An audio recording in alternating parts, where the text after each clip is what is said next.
Hey, what's up, guys? Welcome to English Football Club Barcelona, your Barcelona channel in English. Well, today we have some news to talk about. Sadly, not many of them about football. It's Wednesday. You cannot expect to be talking about football all the week. Today we are going to talk especially about what happened with Reverte and Joan Laporta, because there are more things to talk about that matter.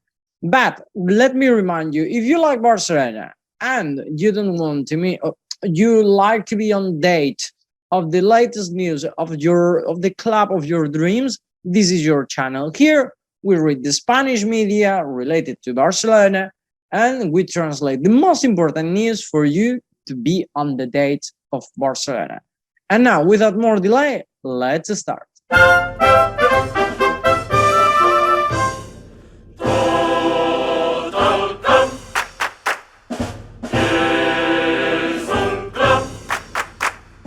Well, I feel the microphone is a bit low, but I hope you can hear me well.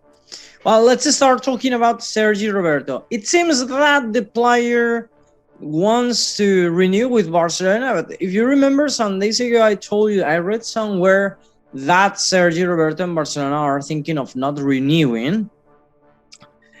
Today is the family or the surroundings of the player who has informed that Barcelona is saying that this is not the moment to talk about the renewal of the midfielder.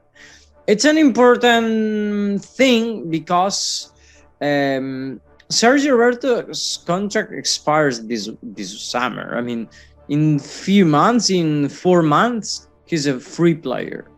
He can sign, and actually, no, in this moment, he can sign with whoever he wants for the next season. So, the point is that the Catalonian player, wants to stay in Barcelona. He wanted 2 million euros, and it seems that there are some kind of money that he has to receive from Barcelona that he wants it back, etc. And there were these conversations. But it seems that in this moment, Barcelona is not thinking about renewing the midfielder, as I said, by the moment. Barcelona is saying that in this moment they have other things to be worried about, for example, the CEO in this moment and other things. But that's true that if they really wanted to talk about this, they wouldn't say things like that, because, for example, Dembélé, they were whole summer or whole January pressuring him. About Gavi and Araujo, more or less, they are starting conversations. What happened with Sergi Roberto then? It seems that the club is thinking that the player had his chance, that the renewal should have been done long time ago. And especially in the moment that the club needed the player to reduce his salary. It seems that in the club there is a kind of not good feeling because of that, because Sergi Roberto for a while was one of those captains who didn't reduce his salary, and then now they are saying that, well, you did something like that, so well, we will see. No, I think Barcelona will renew him. I read that he wants to renew for 2 years, but Barcelona is not that really happy renewing him for 2 years. So probably they are going to offer him 1 year and less salary than what he's getting. No? But well, we will see. But this is a topic about Sergi Roberto. I read today, for example, something that caught my attention, that Eric Garcia conditionates the backward, the defense. No, it's true that what I read, I mean, is not a bad influence or whatever I may be meaning. It means that when we have Eric Garcia, Araujo can become the right defender. That's true. To be honest, we've seen this kind of line up many times. No, you remember many times we've seen Jordi, Alba, Piqué, Eric, and then at the right, Araujo. But if you ask my opinion, I don't think that's Araujo's position. Araujo is a very good defender. It's a very good backward, a very good fullback, however you want to call it. But as a right back, he has many deficiencies. It's not his fault. It's like asking Araujo to become a forward. He's a defender. You cannot ask a player to play in another position, especially because he's a professional in his position, not in another. Don't ask Araujo to be goalkeeper. No, maybe we lose for many goals here. No, so conditionating, I don't think so. It's true that to be honest, I like that position for Araujo, because even though he's not a very good right back, thinking of the right backs we had, I think Araujo, even though it's the best of them, Dest defensively is a bit bad. No, talking about clearly defensively, it's a 0. It's negative. Alves is more complete, but his condition, his years or his age, condition it match. So if you ask me, I think Araujo covers that position quite well, but he's not exactly that kind of right back who can dribble players and give a pass to the wing to give that last pass. No, I've never seen Araujo like that, because it's not his nature, it's not what he gives. So conditionating Eric Garcia for the lineup, it gives you more alternatives, but that's always, if you have more players, you can decide better.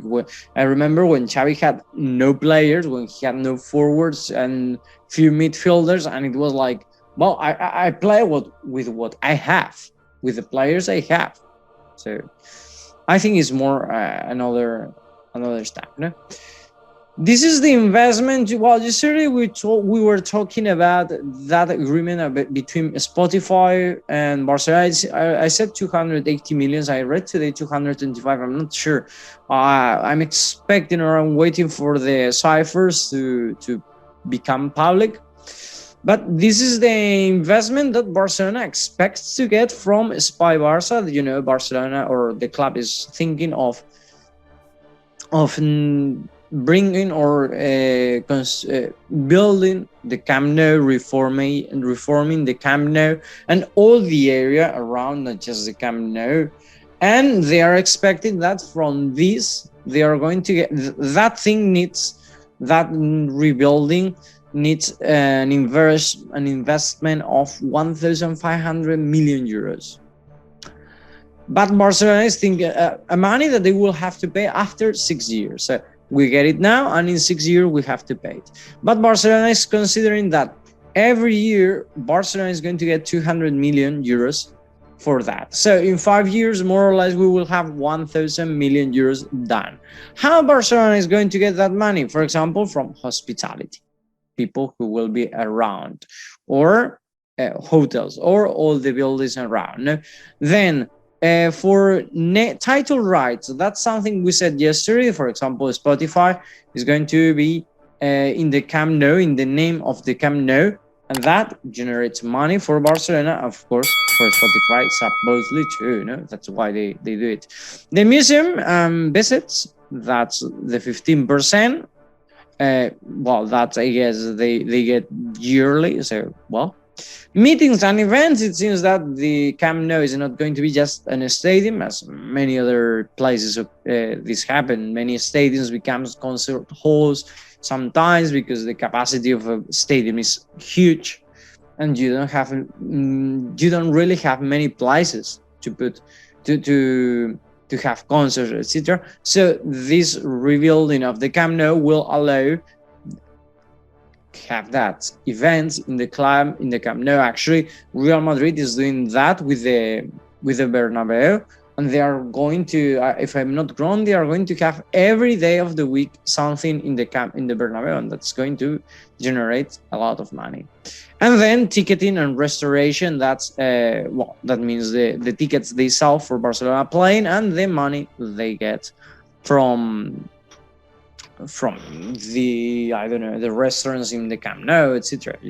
Those places who they are in the stadium. And the last news, if I'm not wrong, that we have to talk about is about what happened between Laporta and Reverter. You remember yesterday we announced the release of the CEO. He's not going to leave. Today he's still in Barcelona. He's still working as a CEO. He just showed what he wants. Now, this is not the first, actually. He's not the first director who leaves the club. If I remember during when Laporta was getting the money to become the president, one of the board directors left, and he didn't even become a board of directors. His name is Giro, if I'm not wrong, and he left the club before starting. Why? Because it seems that there were some confrontations between him and Laporta, and that's what has happened with Roberto. I don't think, I mean, yesterday we read the message and Roberto was saying that he wants to pay attention to his personal business, to say like that, to his personal things and to his family. But it seems that that's not true. Of course, you're not going to say bad things about the president of Barcelona, especially when you're still working there. And it seems that he's going to stay until the new CEO established there, and he's going to help him to establish. But it seems that the model of the club that Reverte had in mind and Laporta had in mind are confronting. What was Reverte's idea? Reverte's idea to get more money between other things, or aiming other things, was that he wanted to sell part of the club. So what does it mean? For example, well, the president of the club should have at least 51% of the club. Okay, don't know how to explain you this. I don't know what happens in my arm, but all the time scratching there. Well, to become the president of any company, you need to have the 51% of the company, and then you can decide whatever you want. If not, if you don't have, but you have the maximum, that's what is called the imperfect majority, something like that. Well, you have to negotiate with different parts of the different parties of the company to get wherever you want, your objectives or the measures you want to carry out, whatever, But it seems that in this moment, Barcelona is not like that. Barcelona is a small company, like the everyone chooses the president, and the president has total power for everything. Reverte wanted to sell part of the company, part of the club, to another company, and that company controls the part of the club. How to do that? For example, there are some companies in Spain, for example, some public companies, that they sell 49% of the company. Like that, they get a lot of money, a bunch of money, really. That's good for Barcelona in this moment, because we are having that problem. So that companies who pay us a lot of money, it doesn't need to be 49%, maybe 20, 30%. And then that company has the rights to control what the president and the club is doing. Okay. The problem is that Laporta saw that like a red line, like something that you shouldn't do, because that's going to give the people the idea that you are breaking the club. Okay. So that's one of the reasons, within other things, among other things, that brought Reverte to leave the club. Reverte had, it's not something that happened in one day. It seems that before going to USA, if you remember, I told you he's looking for investment for the Espai Barça. He went to USA, and Laporta already knew he's going to leave. They already talked, but Laporta still trusted him. No? The problem seems that also Laporta has some of his family members in the club, and that doesn't seem that Roberto like it. Personally, I don't like it too, but well. And now the question is, who's going to become the CEO of Barcelona? Barcelona has different names now, and some journalists are asking, is going to be any family of Laporta again, or family member of Laporta again? I don't. Really. Well, guys, that's all for today. I'd like to know what's your opinion. Who do you prefer as a right back, Araujo or Alba? Leave me your comments down there in the comment section. And I guess that's all for today. Have a nice day.